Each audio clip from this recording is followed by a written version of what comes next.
नमस्कार। 4C supreme law partners के इस नए कानूनी एपिसोड में मैं एडवोकेट डॉक्टर अजय कुमार पांडे लेकर हाजिर हूं आपके लिए एक नया मुकदमा। जी हां, यह मुकदमा सुप्रीम कोर्ट से आ रही है एक बहुत बड़ी खबर। तो आज इसी बड़ी खबर जो कि मकान मालिक, जमीन और किराएदार से संबंधित है, अवैध कब्जे से संबंधित है, उसी फैसले की चर्चा आज होगी इस एपिसोड में 4C सुप्रीम लॉ पार्टनर के। हाल ही में सुप्रीम कोर्ट ने एक फिर हिस्टोरिकल फैसला दिया, एक अहम फैसला दिया है, एक महत्वपूर्ण फैसला दिया है। In a very historical and important judgment straight from Supreme Court. Supreme Court has defined how to resolve property dispute between a landlord and a tenant. इस प्रॉपर्टी विवाद से जुड़े कई कानूनी पहलुओं का जिस पे असमंजस बनी हुई थी, जिस पर क्लियरिटी नहीं थी, जिस पर कोई संदेह शक शुबा था, इस फैसले ने उन सब को दूर कर दिया है, उन सब को स्पष्ट कर दिया है। The supreme court has made it amply clear when it comes to ambiguity regarding the law involving the landlord and the tenant. According to this judgment, very important, mark it, इस फैसले के अनुसार अगर कोई भी व्यक्ति किसी की भी निजी अचल संपत्ति पे 12 वर्ष तक बिना विरोध के कब्जा बनाए रखने में सफल है और उस 12 वर्ष की अवधि में उस संपत्ति, उस अचल संपत्ति के मालिक ने कोई कानूनी कदम नहीं उठाया है। I am making it clear, I am repeating it, please note. इस जजमेंट में जो सबसे बड़ी बात स्पष्ट रूप से उभर कर सामने आई है वह यह है कि कोई भी व्यक्ति किसी भी निजी अचल संपत्ति पर अगर बिना विरोध 12 वर्ष तक कब्जा बनाए रखने में सफल है और वास्तविक मकान मालिक ने उस 12 वर्ष की अवधि के दरमियान कोई कानूनी कदम नहीं उठाया है, तो वह संपत्ति का मालिक, वह अवैध कब्जाधारी हो जाएगा। यह कानून निजी संपत्ति पर लागू होगा, सरकारी संपत्ति पर इसका कोई प्रभाव नहीं पड़ेगा। Let me make it very clear, according to this judgment, if some person is in possession or occupation of a private property for more than 12 years, for 12 years, and the landlord doesn't take any steps or any legal proceedings have been started by landlord, then at the end of 12 years, the ownership will go to the person who is in the possession of the land, irrespective of the original title being in the name of landlord. This new judgment is applicable to private properties only and has got nothing to do with government property. Make it clear.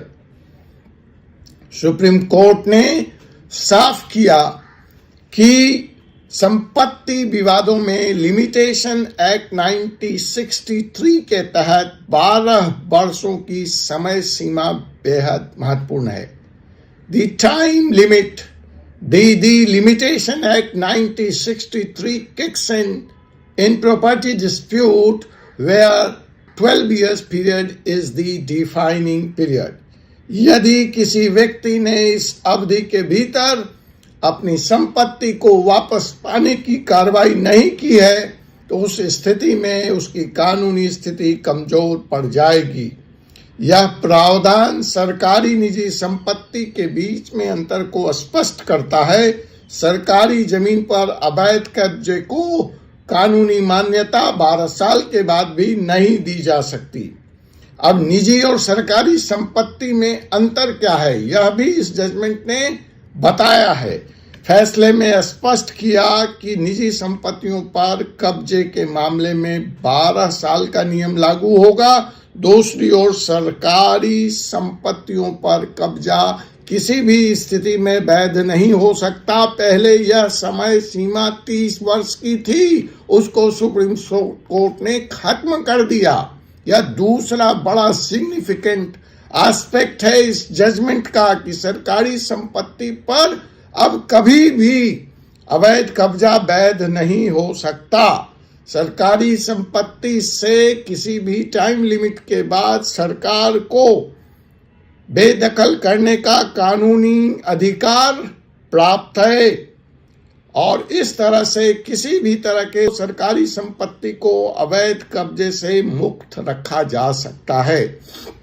In this judgment, Supreme Court has also made it clear that this law is not applicable to the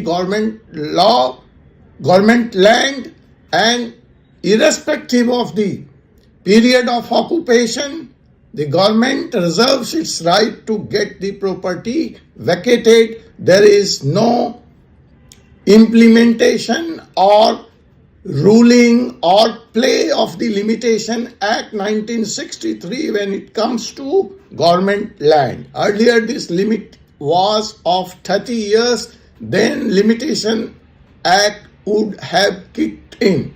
But in this judgment, the Supreme Court has done away with the Limitation Act when it comes to government land. This judgment also explains the importance of taking timely steps landlord to get their property vacated.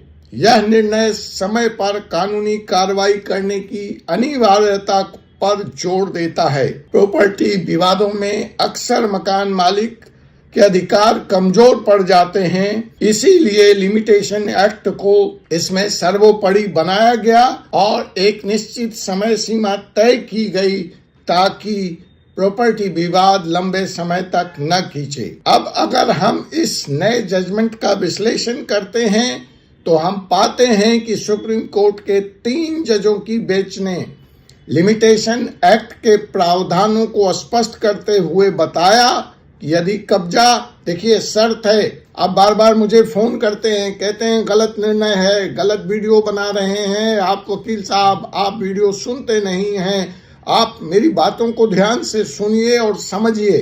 12 साल की समय सीमा लागू करने के लिए कुछ शर्तें हैं सुप्रीम कोर्ट की। वो शर्तें क्या हैं? कब्जा शांतिपूर्ण हो, मकान मालिक द्वारा 12 साल तक कोई स्टेप्स नहीं उठाया गया हो, कब्जा बिल्कुल निरंतर हो, कंटिन्यूअस हो, कोई ब्रेक नहीं हो और पब्लिक डोमेन में हो, सार्वजनिक हो, ज्ञात हो, तो कब्जाधारी संपत्ति का मालिक बन सकता है। इसी सिद्धांत को एडवर्स पोजीशन कहा जाता है, जिसे भारतीय कानून प्रणाली मान्यता देती है। फैसले से जुड़ी महत्वपूर्ण शर्तों को समझें। Please understand the necessary elements for this act to kick in. Number 1, continuous position 12 years, निरंतर कब्जा 12 वर्षों तक बिना किसी रुकावट के। सेकेंड कंडीशन, पीसफुल पोजीशन, शांतिपूर्ण कब्जा, किसी भी तरह की हिंसा या विवाद न हुआ हो। तीसरा, कानूनी मालिक की जानकारी में, the position must be known in the knowledge of the owner, वास्तविक मालिक को इस कब्जे की जानकारी होनी चाहिए। इस सिद्धांत से जुड़े आप बार बार मुझे मैसेज करते हैं केस लॉ बताइए, जजमेंट बताइए, तो देखिए ये डिस्क्रिप्शन में भी लिखा होगा और मैं यहाँ भी बता रहा हूँ। जजमेंट इस मामले में जो सामने आए हैं वह है पीटी मुनिच कन्ना रेड्डी वर्सेस रेवम्मा 2007। सुप्रीम कोर्ट ने इस जजमेंट के तहत बताया कि कब्जा शांतिपूर्ण होना चाहिए। दूसरा जजमेंट के Verma versus union of India 1954, 12 वर्षों तक कब्जा बनाए रखने पर कब्जाधारी को मालिकाना हक मिल सकता है। आपको यह वीडियो कैसा लगा इसके बारे में जरूर कमेंट बॉक्स में जाकर मुझे बताएं। अब आपसे मुलाकात होगी एक ऐसे ही विषय के साथ अगले एपिसोड में। तब तक मुझे doctor Ajay Kumar Pandey, supreme court of India को अनुमति दीजिए। जय हिंद, जय भारत, जय संविधान।